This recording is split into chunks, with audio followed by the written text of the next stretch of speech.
Всем привет! Давненько я на этом канале ни о чем не говорила, поэтому решила сегодня высказать свое мнение, о котором никто не просил, но хочется, в общем, обсудить эту ситуацию, которая сложилась недавно. В принципе, такой уже накал спал, но его и толком не было, но все равно мне обидно за эту ситуацию, которая произошла с мерчом Натали Нумуа.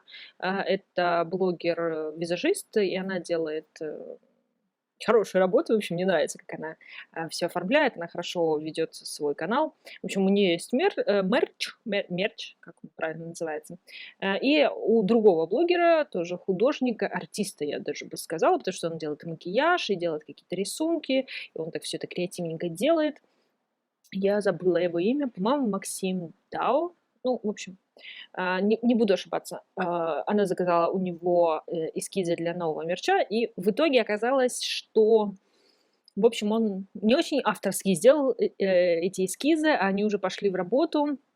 В общем, на Наталину вылилась, нехорошая такая реакция со стороны художника, у которого, собственно говоря, это и было своровано.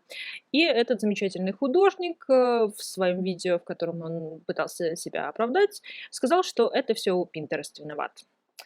И, с одной стороны, я его немножечко понимаю, с другой стороны, конечно же, это безответственно обвинять во всем Pinterest, потому что только он виноват, потому что он показывал работы, и совершенно понятно, что он взял и перерисовал. То есть там явный плагиат был, и мне кажется, намеренный. То есть, мне кажется, он не хотел заморачиваться, хотя деньги ему заплатили по итогу неплохие, и, кстати, он должен их вернуть, насколько я поняла по видео. Но не суть. Я еще хотела как раз-таки поговорить с точки зрения Пинтереста, что я еще несколько видео смотрела по поводу того, что это убивает творчество или противодействует творчеству. Но я хочу поговорить в этом видео именно с точки зрения того, что Pinterest провоцирует, мне кажется, на плагиат именно за счет устройства своей системы того, как, в принципе, все это происходит, как это прикрепление всех этих картинок, скачивание, возможность скачивания этих картинок и так далее. То есть, в принципе, у меня, отношения с "Пинтерестом" очень длительные, очень сложные, странные, с прерываниями. И в итоге я сейчас, вышла на какой-то определенный уровень и вот его держусь. Потому что до этого у меня тоже были какие-то такие вот мысли о том, чтобы копировать чужие работы. Я даже, по-моему, видео на этот счет выпускала, но все-таки с точки зрения перенятия какой-то техники, каких-то приемов, это, конечно, хорошо копирование, в принципе, это хорошая вещь, вы можете много чему научиться. Но вот когда вы выходите на какое-то коммерческое предложение, то тут, конечно, уже надо быть поосторожней. Ну, и, в принципе, весь этот скандал мне еще немного зацепил за счет того, что я сейчас как раз-таки работаю над тем, чтобы перейти в коммерцию, и как бы смотрела, как это все сделать, как это все по поводу авторского права. Я читала вот эти все соглашения на стоковых сайтах, как там все устроено, остаюсь ли я там автором и так далее. Ну, то есть авторское право — это очень важная составляющая нашей жизни, но на Пинтересте там все вообще не так. Так вот, что с Пинтерестом?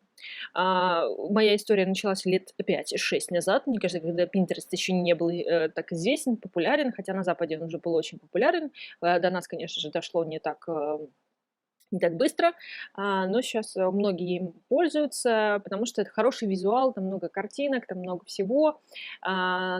И какое-то время я там попользовалась, потом на долгое-долгое время забросила, потом опять вот вернулась год назад, и окунулась в мир потрясающих художников, кучи разных картинок, а еще в мир очень похожих картинок. Вот. Мне кажется, что, Pinterest за счет вот этой своей модности, мейнстримовости, которая там уже есть, потому что там очень много художников, она немножечко провоцирует, она провоцирует именно тот самый плагиат, ну, который не плагиат, а именно вот, модненько стало там. Когда-то стало модненько вот эти все, там растения рисовать, когда-то модненько стало там в горшочках суккуленты рисовать. Их много становится, их много-много-много, потому что это все красивенько, там все шерится, распространяется, репостится. Люди видят и начинают как бы это копировать. Непроизвольно иногда даже получается, потому что кажется, ну, что у всех уже это есть. Вот. И, самый главный, как мне кажется, момент, который позволяет теряться авторству — это то, что когда ты выкладываешь свою картинку на Pinterest, ты, по сути, теряешь свое авторство. По одной простой причине. Во-первых, перепинить могут. Это да.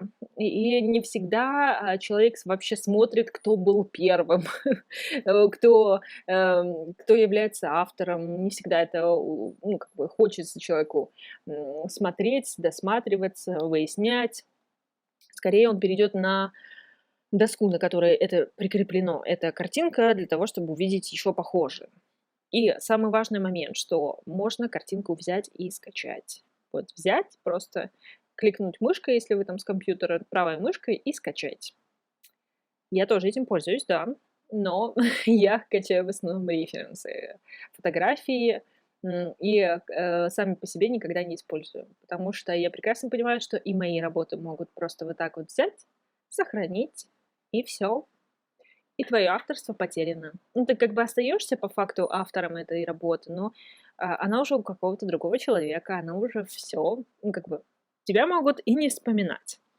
Кто-то делает подписи прямо на самой работе, кто-то пытается там свой инстаграм подписывать, знаете, там так полупрозрачно где-нибудь там в траве спрятать на рисунке. Ну, народ тоже старается как бы этим заниматься, потому что одно время считалось, ну, я тоже читала о том, что аудиторию Пинтереста можно потом, в общем, перенаправлять на свои соцсети другие, что там более лояльная аудитория и любят визуалы, любят вообще картиночки. И я даже повелась на это, могу сказать. Но, во-первых, там нужно, конечно, постоянно все постить, бесконечно пинить, постить, не обязательно свое. И опять-таки ты тоже начинаешь, когда у тебя там нету своих работ выставлять, а нужно поддерживать уровень выдачи каждый день, всех этих постов. Ты начинаешь другие посты как-то там перепинивать, что то делать, перепощивать. И ты тоже как-то так грязнешь в этом всем. Ну, то есть как бы ты проваливаешься в эту бесконечную трясину, пинить, пинить, пинить, и, как-то творчество пропадает. Плюс у тебя начинает замыливаться глаз. То есть, кто-то идет за вдохновением, за наполнением, за насмотренностью на Pinterest, а в итоге у тебя из-за однотипных картинок, потому что тебе подбирают, одни и те же картинки, умный Pinterest, мне кажется, у тебя начинает замыливаться глаз, и ты начинаешь, опять-таки, тоже непроизвольно копировать чужие работы, просто из-за того, что ты уже миллион раз их видел. И ты когда начинаешь рисовать что-то свое, ты уже начинаешь как бы копировать. Такое непроизвольное копирование, иногда произвольное и так далее. Но мне кажется, вот именно тот самый момент, когда можно сохранить просто картинку, а, просто взять и сохранить, вот этот момент, конечно, ну все, теряется авторство, поэтому у меня там есть какие-то работы на "Пинтересте", но я в какой-то момент прекратила это дело. Во-первых, это не приносит вообще ничего, то есть я повела очень активно, подраскрутила свой аккаунт, но смысла от этого не было вообще. Ну вот вообще ни на какие другие соцсети никто не переходил. Максимум пинили мои картинки, просто смотрели, перепощивали и как бы и все. На этом все закончилось. И, вот этот художник, который участвовал в этом скандале, он, еще сказал такую интересную фразу, ну, типа: "Ну, вот же куча картинок этого тигра, это же уже такое, типа, достояние общественности, поэтому я тоже могу его взять". На самом деле, картинок, таких народного достояния не так уж много по факту, потому что, если сделать поиск по картинке, очень многие окажутся это какие-нибудь стоковые или у кого-то из "Инстаграма". Все таки первоисточник постараться можно найти. Но вот это ощущение, да, что очень много похожих работ, ну вот же они, вот люди там из раза в раз перерисовывают практически одно и то же, создают ту самую иллюзию того, что все это нарисовали, все это рисуют, и я могу это нарисовать. То есть тоже такая вседозволенность получается. Снимается ответственность, что ну вот же все, и я тоже могу, почему я должен покупать эту картинку? Вот, поэтому мне кажется, все-таки в этом скандале, конечно, ну, виноват автор. Мне кажется, он поленился откровенно, не стал что-то перерисовывать, но, с другой стороны, Pinterest его очень сильно расслабил. То есть он поддался на вот это пагубное влияние, на то, что так много классных картинок, и никто не заметит. Ну, это, конечно, бред, чтобы никто не заметил, потому что, мне кажется, из-за того, что сейчас начали художники очень сильно бороться вообще за свои права, за свои авторские права, потому что раньше этого не было, было, как-то в основном там музыканты боролись, потом начали бороться, ну, как-то книжники, в смысле, те, кто авторы книг не сильно борются, хотя частенько там крадут их куски, всякие модные блогеры. Вот, но художники сейчас начинают как бы отстаивать свои права, отстаивать свое авторство. Я их прекрасно понимаю. Повторюсь, я тоже хочу перейти в плоскость коммерции. Я прекрасно понимаю, что это очень важно, потому что это твоя интеллектуальная собственность. Ты ее создал, ты ее придумал, ты потратил время. Это твое. И тебе нужно как-то это защитить. Pinterest заставляет это все обезличивать. Что, конечно же, Pinterest не зло, но он очень сильно расслабляет. Поэтому я сейчас стараюсь использовать только для референсов. Я там фотографии всякие смотрю, прикрепляю, сохраняю для того, чтобы работать по ним. То есть я не использую эти фотографии как, ну, в общем, не перепощиваю никуда. Да, честно признаюсь, я их иногда скачиваю для удобства, потому что я переснимаю иногда какие-то, ну, форму, еще что-то, какие-то пропорции. Так удобнее и быстрее получается работать. Вот. Но на картинки я толком не смотрю, стараюсь не смотреть, потому что это еще и так расстраивает, когда там твой уровень недостаточно хорош, как тебе кажется, и ты не сможешь еще так достаточно хорошо нарисовать, а там так много классных художников, это так деструктивно, это так обидно. Мне кажется, что ты вообще не умеешь рисовать, и поэтому вот я перешла на фотографии, и Pinterest же тоже подстраивается под твои нужды, и когда ты много смотришь фотографии, он, в принципе, эти самые фотографии и начинает только тебе подсовывать, и как-то убирать художников подальше, как мне кажется. И это стало моим спасением, по сути, потому что меня тоже пыталась туда затянуть, в эту пучину Пинтереста, бесконечных картинок, классных художников и желание копировать, подворовывать, скачивать и так далее. Ну, вот такие вот разговоры под рисованием данной архитектуры, которая тоже скачана с Пинтереста, конечно же. Вот, я решила вместо музыки вам что-то поговорить, порассказывать свое мнение. Вот, это, кстати, я первый раз пробую бумагу торшон. Это вроде как такая просто крупная зернистость. Что-то как-то мне не очень, не знаю. Не то, что не понравилось, но, в общем, несколько стираний карандаша не выдержала эта бумага, хотя она очень плотная, там 300 грамм на квадратный метр.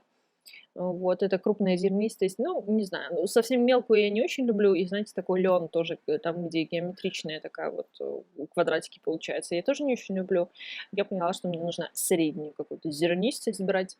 Но это все познается только в сравнении. И, кстати, начала этого рисования у меня нету, да, нету создания графики, потому что на этом видео, на этой кусочке видео была одна моя башка в кадре, потому что я очень сильно наклоняюсь, когда рисую графику, когда такие мелкие вещи делаю.